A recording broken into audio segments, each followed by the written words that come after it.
Hello. Welcome Back to our podcast. to the Outnumbered Outnumbered podcast. This is episode 2. Oh, 2. Sorry, our first one was an introduction. First one was the introduction, then we did episode 1, which was about parenting. Now we on episode 2, and our topic today is about love divided between generations. All right. Now we got a little Bible verse.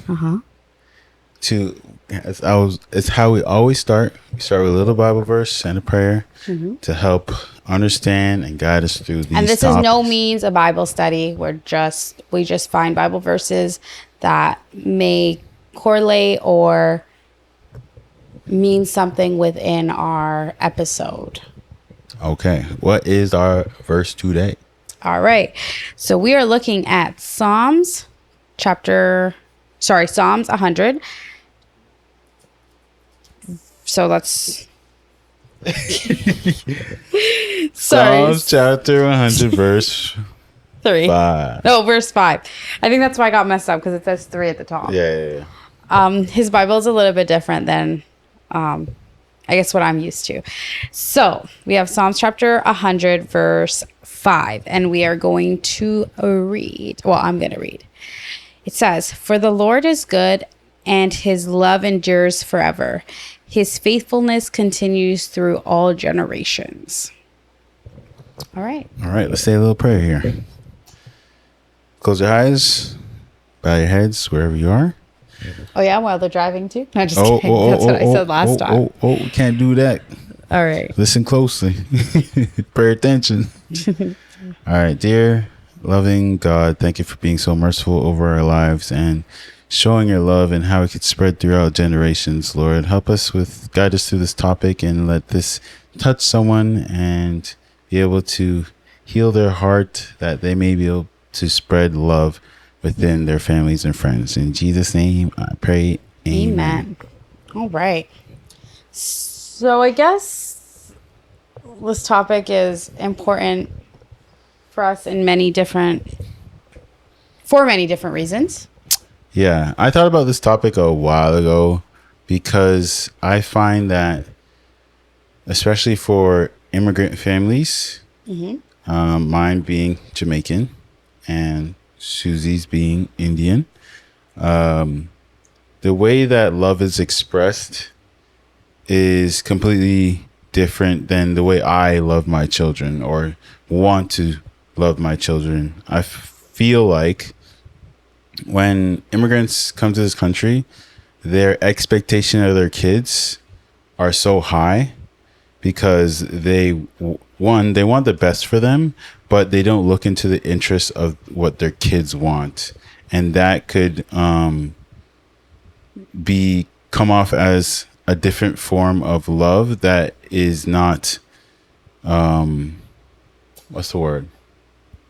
I feel like What a child may need. Yeah, what a child may need. Like, a lot of parents focus on studies, number one, drilling in studies into your kids rather than, I guess, quality time, affection, all those love language points. So that's what we are kind of going to dig into. And how we felt growing up. The generational drama. And also how we now, in turn, reversed how we were shown love to now how we show our children love. Yeah. Because that's also very important. You got the phone? Your phone? My phone is right here. Send you a picture.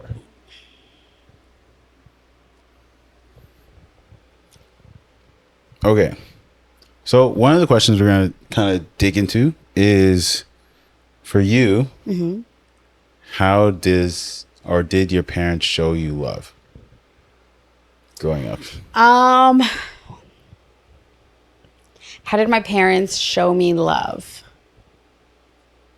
I think love when I was young was shown through spending time where we got to go out places. I think my parents thought showing love was something that I needed to like, they needed to show me Canada because we were new to Canada and take me to like summertime. We'd go to amusement parks and things like that. Whereas, not that I hated it, I enjoyed it to an extent, obviously, because I love like roller coasters and that kind of stuff. But I had no siblings that were around my age, so I was going by myself. So it was no fun for me. Yeah. So it was like all the rides were by myself, and or you're sitting with someone that you don't know. I feel like that is almost like a forced way of like, because like as a kid, our interests are probably completely different than what our parents want for us. Like, say that wasn't completely fun for you, but they're like, oh, look at what Susie might think this is fun. Let's take her out. Yeah.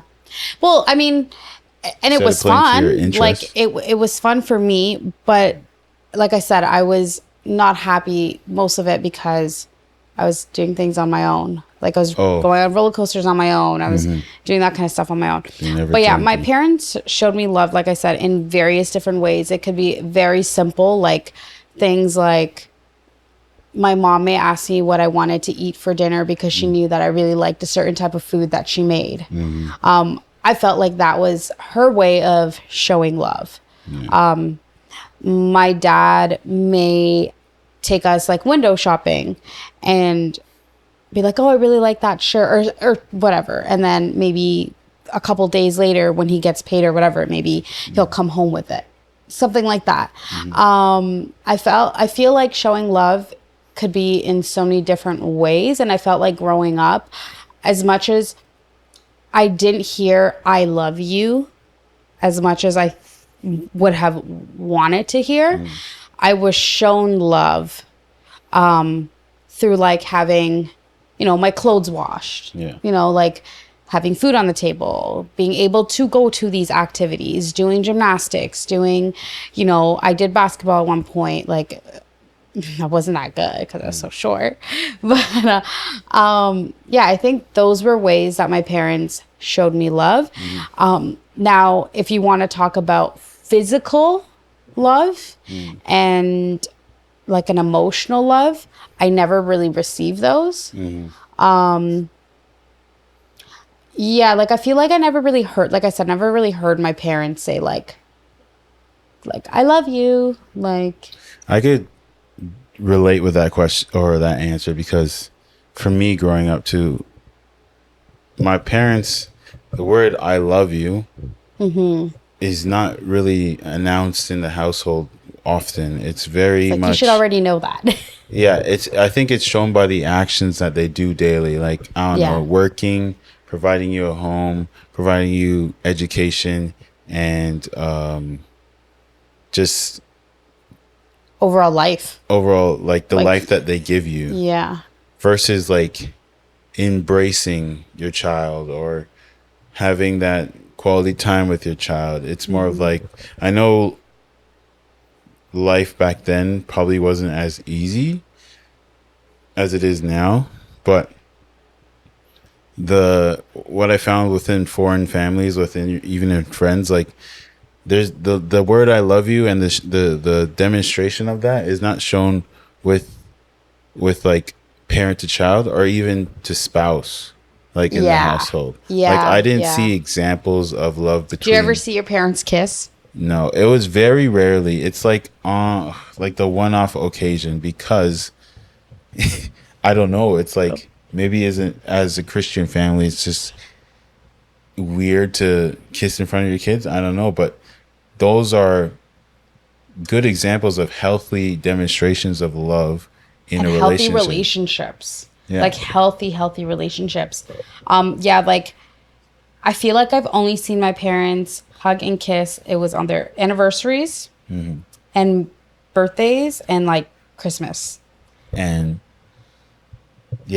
like those would be like the only times I'd ever see like my parents like hug or like kiss and whatever. Yeah, which is kind of, when you're growing up, you're like, so is this the only time you're allowed to like touch each other? Yeah. Like, you know? And it's like, bro, how like for most people, like how did we get here? It's because Well, we know how they got we here. know how we got here. But I'm just saying, like, there's moments like that in their lives that why does it stop when kids are Around. But But then that's very interesting to say, because, or your own children, should I say. yeah, well, no, but because the demonstration of how I was shown, or my parents showed love to each other, I feel like sometimes I'm like that with you, where I won't like hug you, or I won't like I kiss think you in front of my parents. even because now that your dad lives with us, like, I would like to show you affection a lot more, but it's like when I do, it's like and My dad- applause in I the know. background saying like, You're doing a great job. "Ooh, Yay." look at that. Wow." Yeah. And it's like I don't need Yeah. that sort of like attention Like on an intimate moment. You know, and it's like versus like in a normal household when it's just wife and husband, like those moments remain special because it's just between the two them. and there's no other surrounding For sure. audience. For sure. But yeah, I think that's pretty much sums up that question there, because of I have and that's how I another- guess we're sorry not to cut you off.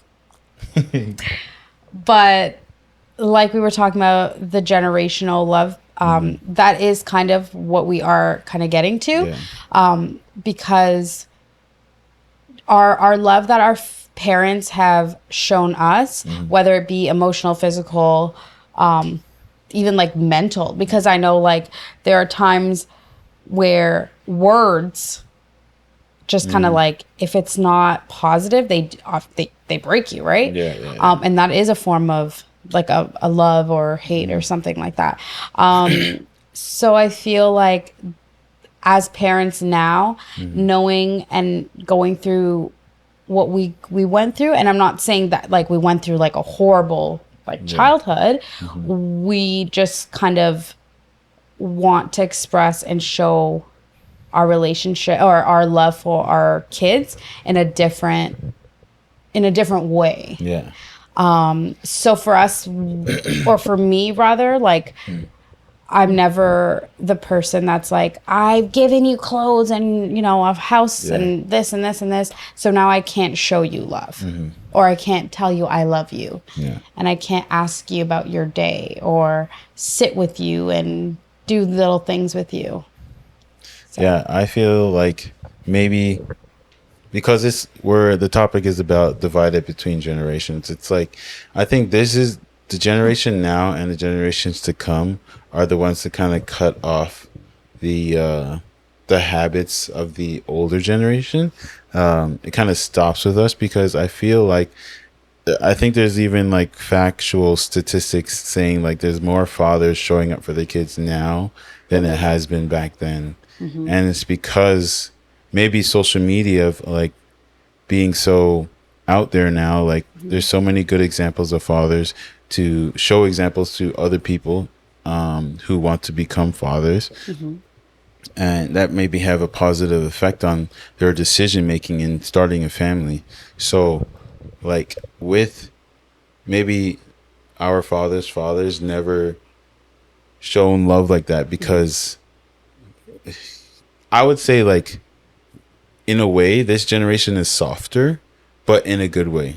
Like but also you have to think about the generation, like our parents' generation, because look your at mom the beating. Think about the beating. Yeah, that they for got. sure. But I'm just saying, like, so that generation, their parents, or even just, their parents, their moms were stay-at-home moms. Oh yeah, for sure. Like 99% of them. And then their dads are the ones that were out there providing. So they didn't see a lot of their fathers. Yeah. Now, you're going to pass that down to now your dad and my dad. Which are still a working generation, but at the same time, the mothers were able to work. The mothers were able to work, yes. Like my mom had a profession, your mom had a profession. But at the same time, the man of the house, right, like the husbands, were the ones that were doing all of like the housework, like outside or whatever it may be, working, providing for the family, doing all that kind of stuff. So now if they didn't have a father figure to show them the love, then it's just going to keep going down into generation. But I think what's good about our generation is that we have social media. You have awareness. We have awareness. We do have social media. We have all of these different outlets and platforms that do show us what it is for us now to now pass it on to our children. And how it because affect them. and how it can affect them. Because we come from a generation where, yes, our family, both parents worked. They're both immigrants. Like they wanted for their children to be, like we talked about, like doctors, lawyers, engineers, like that kind of stuff. And we're not those. We're not those at We're all. not those at all. But you can definitely see how we now are instilling our love to our children. And it's very, very different. It looks very different. Maybe it's a softer way. I don't know. But it is very different for sure, because just in general, just for an example, I guess, rather, every morning when we would drop off our kids or we would say goodbye to each other, Keyshawn would kiss me and our daughter would say, "No boys kissing." But she's very aware of the fact that mommy and daddy kiss. And I think those are very healthy examples to show her and our son, because now our son is very aware of his love.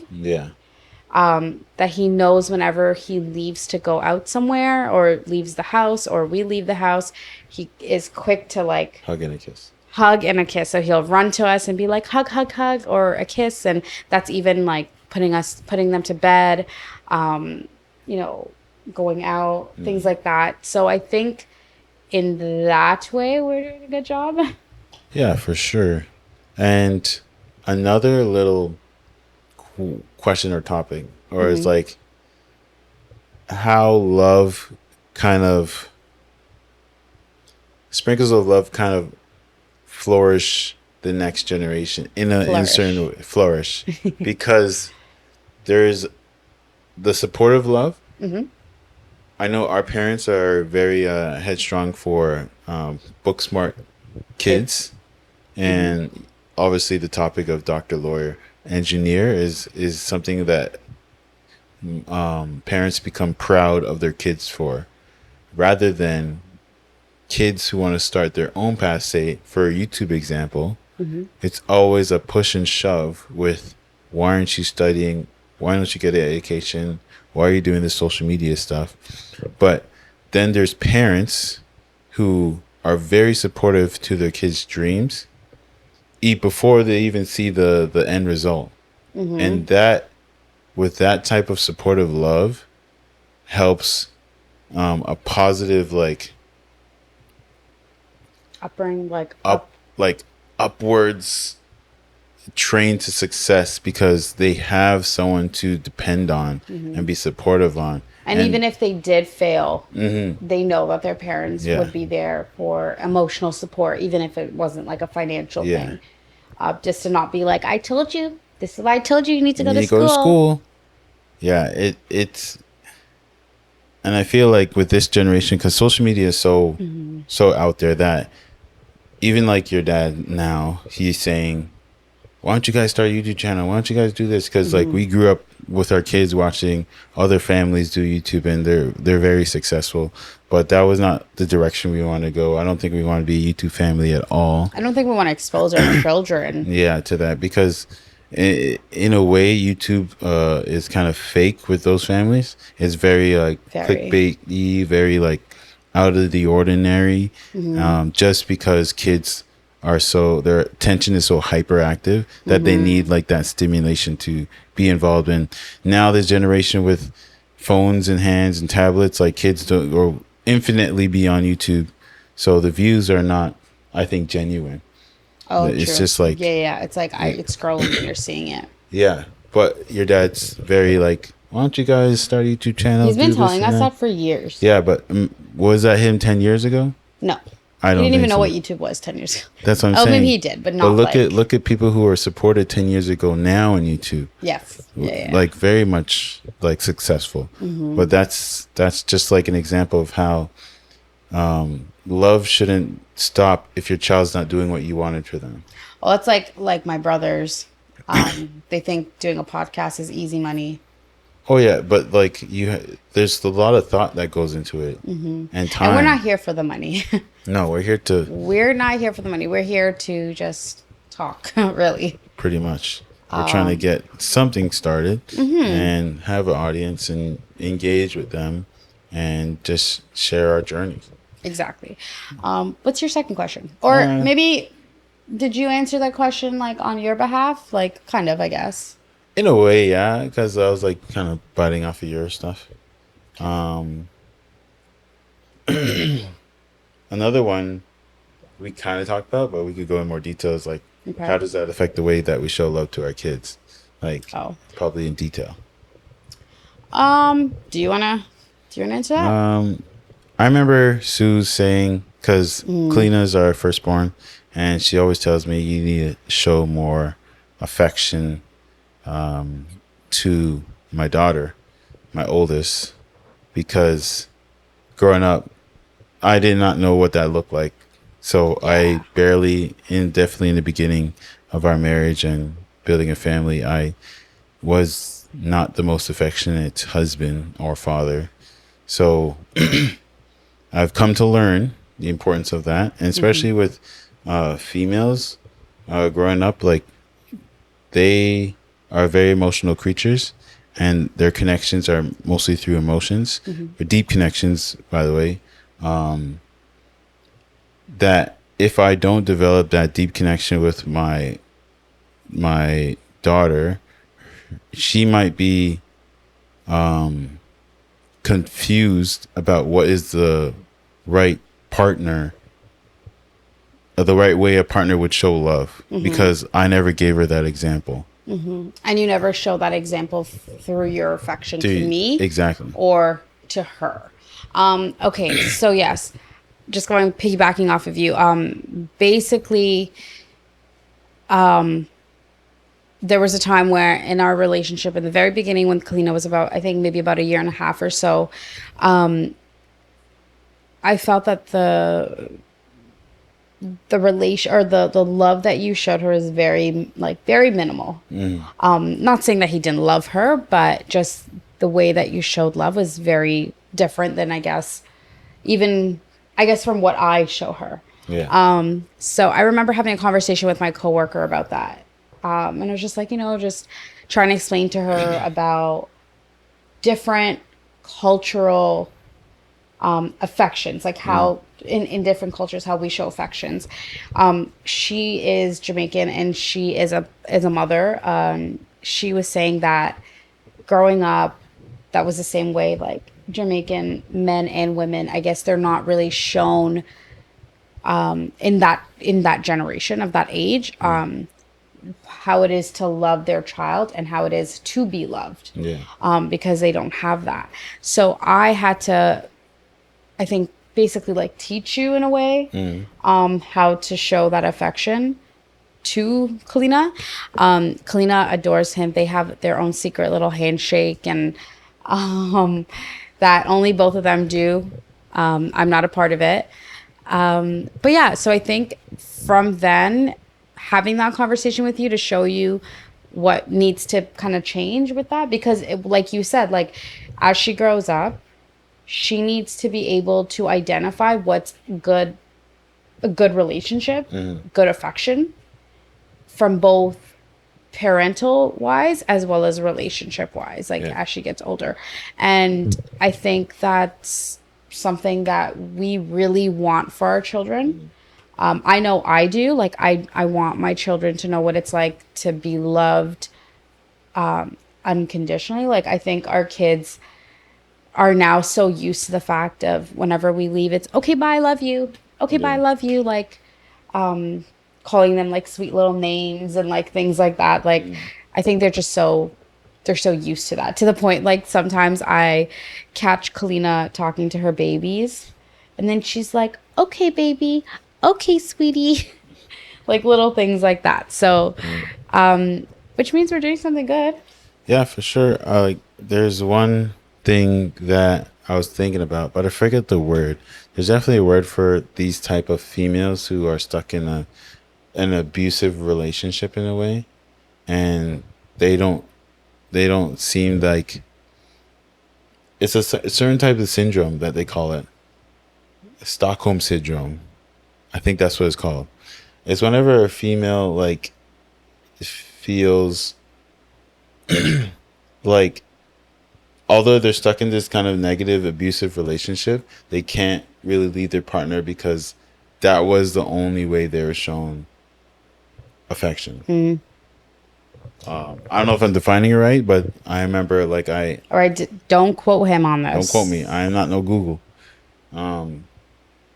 But I remember having a friend before who was in that certain situation and tell me all the bad things that was going on, like all of the emotional and verbal abuse that they would go through. And I was like, no, Are you gonna leave? why would you just leave? And it's like they leave but they go back. Yeah, yeah, that's a whole nother topic. Yeah, whole nother topic. That's a whole nother but that's topic. something like, but for picky, like going off of like how if I don't show that good example of love through you or like with her choice of partner will change. It'll be like she's the person that says the kindest words but has like the worst attitude. Yeah. It might be someone like she'll fall in love with, and it'd be like that's the wrong person. Yeah. No, for sure. I agree. I agree.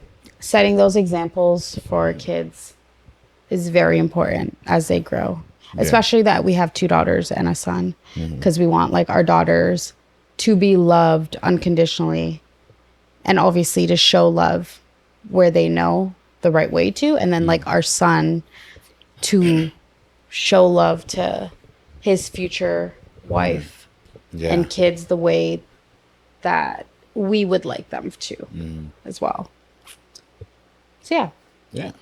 Next question. I got one question. It's what changes would you like to see when it comes to the way we show love, maybe to each other, To each other. to our kids? I think with each other, I always have to kind of remind you sometimes where I'm like, you didn't kiss me today. Kiss me today. Honestly, kiss me. even like I think it was a couple of days ago. Oh, in marriage, we go through arguments, and within arguments, we are stuck in our ways sometimes. And even though maybe I be in a mood, Susie is like would still want me to do the whole goodbye kiss and at least a hug. But, Just on my forehead. That's all I'm asking. I'd be like, bye. It's like, no. Because then I say to him, like, what if one of us dies on the way to work or home? Yeah. And then you never got to say goodbye. It's or even true. give me a good night, like a bye kiss, but it could have been the last kiss. And I'd be like, never got to kiss you. Never got to say bye. Never got to say bye.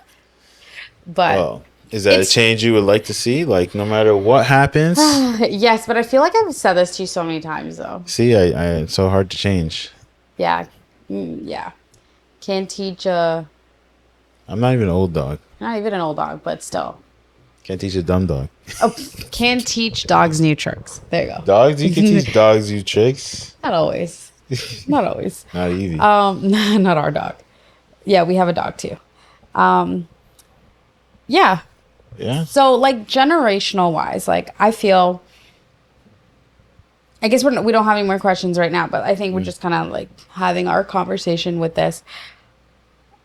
What examples of love were you shown with your, like from your parents? Like were you how did your parents express their love for you that you knew like, oh, okay, like my parents love me?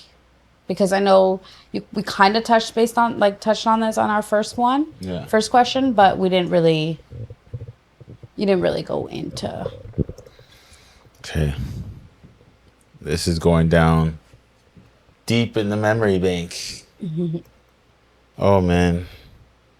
My parents could probably test better than me, but I'm gonna say like I don't have that many memories of my parents being showing examples of love. Maybe like I do know my mom. I remember her core memories like she took us to the movies one time, and I saw Transformers. That was like a really good moment that stuck with me because my mom and dad both worked, and it's hard for them to find time to spend with uh, their own kids. So at one time we went to the movies. I was like, "This is great! Like, this is like such a different experience, and it's fun." Another time, my mom also took us to like the outdoor theater, and that was Yeah. like a great moment or memory in my life because I remember, I think it was like Planet of the Apes at the time, like way back when. And I never experienced an outdoor theater, and it was crazy because, Like a drive-in? yeah, like a drive-in. And like I remember going to this little old snack shack and grabbing popcorn I used and to going work at a back. drive-in. It was like so so cool to like. So I guess their way of showing love was like these little outings, which is I guess good to build memories. Yeah. But there was no love. But would you have wanted something different though? Would you have preferred, instead of going to the movies, would you have preferred a different form of love now that you are older and can understand that was your mom showing you love? Like, would you have wanted a different form of love? I think because in my love language, I have a theory. In love language, whatever like love language you have, I have like words of affirmation and physical touch. It's something that you were lacking when you're a kid. Is what you crave the most out of your love language. So growing up, I never had a lot of hugs or kisses or words of affirmation. Like a lot of it was not a lot of it, but the only memories I have was like the negative ones from school, like saying like, Why didn't you why aren't do you better? why don't you do better in school, this and that, like that. That's why I crave like words of affirmation and physical touch because that's what I lacked growing up. And physical touch, you obviously don't mean sexually. You mean it No, in like the embrace the of a hugs. mother, the words of, I love you, you're doing so good, or And he also wants that from me. yeah, that's what I'm So saying. Like, in a way, I feel like what that's what I you, was saying about the sexual part. yeah, Because people don't want me to look weird. Because, I'm saying like you think sexual it with weird, with your but it's like what you want from your love language is what you lacked at growing up. growing up in love with your parents. So now, now knowing that what you lacked growing up, how do you put those into place where you now show your children that? Definitely, Kalina being the oldest, she's kind of like the one who needs the most attention when it comes to love because she's getting to an age where she understands all forms of love. So it's like the physical, the emotional, and mental. Yeah. So it's like seeing us show love to each other, she'll understand that, and it will probably come back later in her life because she has a very good memory with certain things. She does. She can She'll just like remember. pull it out of nowhere and be like, Yeah. "How do you remember that? That was like 2 months ago." But Or even like 2 years ago. yeah, Sometimes. like us examples of love will stick with her, and that's why every time I'm about to leave, she'll always say "Rock chicka boom," which is our handshake, and So it's like continue the good habits of showing love to her will help her grow those emotions. So then what about Zayden?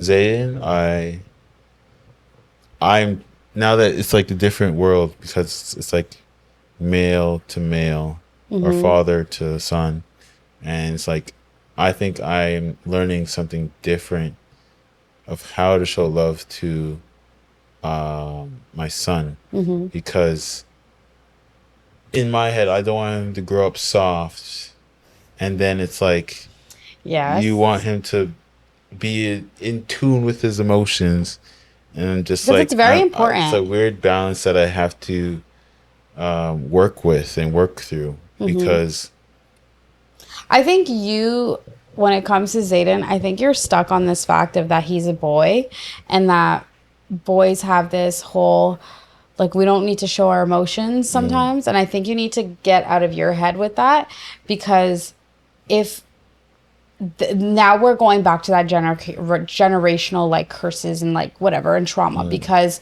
if you're going to allow yourself to believe that if he shows emotions that it's not, the greatest thing for him and that he needs to kind of be in tune with his emotion and hold in his stuff, like, you're just causing more trauma for him as he gets older. Because as you being grown up as you are, when we have our arguments, sometimes you don't want to talk about it. Yeah. And I want to talk about it because when I grew up, I was never able to express my feelings. I was like suppressed with my feelings, like 100%. Like I was not able to express. And when I was able to express my feelings, it would turn around to play like victim. Like, yeah. And yeah. So I think based on how I grew up, I wouldn't want that for my children. So I want my children to be able to express their feelings and their emotions and what's bothering them and what's hurting them and all of these different things, because the more that they're able to express their feelings, the more they are in tune with themselves, which as they grow older, they don't have to feel like mom and dad aren't really even going to care if I tell them about this. It's going to be like they're willing to tell us about these things because we've allowed them to show their expression, like their emotions, and be vulnerable with their emotions, especially knowing that we have a son who is also double minority because he's Indian and he's Black. So not Punjabi. No, not Punjabi, but yeah, like he's double minority. Like our kids are double minority. So I feel like it's going to be more of, it takes time to understand them, and it takes a lot for us to be like, hey, like express your emotions and feelings. Like, I know you have big feelings, like tell me about them. I think I'm also learning those things as well as a mom. Again, like I said, like I wasn't able to express feelings, and if I cried, if I did, it was like, be quiet, like why are you crying?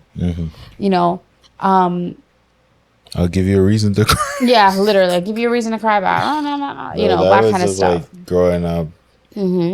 But like I don't want that type of energy for our children at all, because as much as our kids definitely test us every day, test us in the waters and all that, I feel like they deserve to be able to speak freely. And I think we will now see going forward, like as our generation has kids and that generation grows, I think we will see a different type of world. Yeah, I think we'll definitely see a different type of world. And that's why it's very important.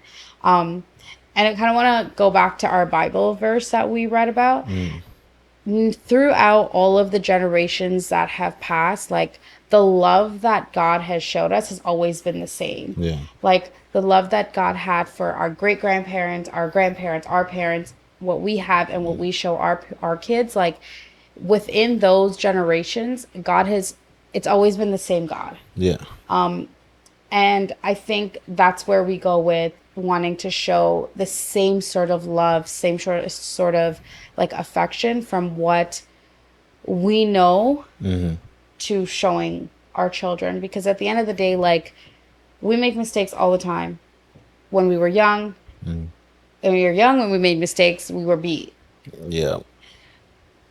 When we make mistakes now, we want to talk about it. Yeah. We want to talk about like what was wrong about it, you know, and how we can do better.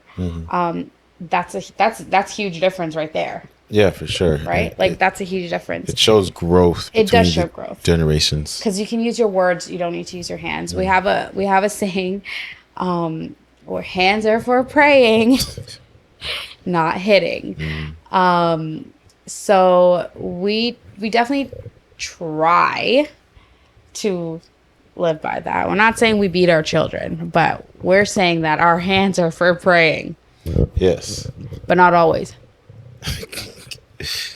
The biggest thing in the Bible people say is like, don't spare the rod or spare the rod or spoil the child or something like that. But yeah, it shows well probably for the next podcast.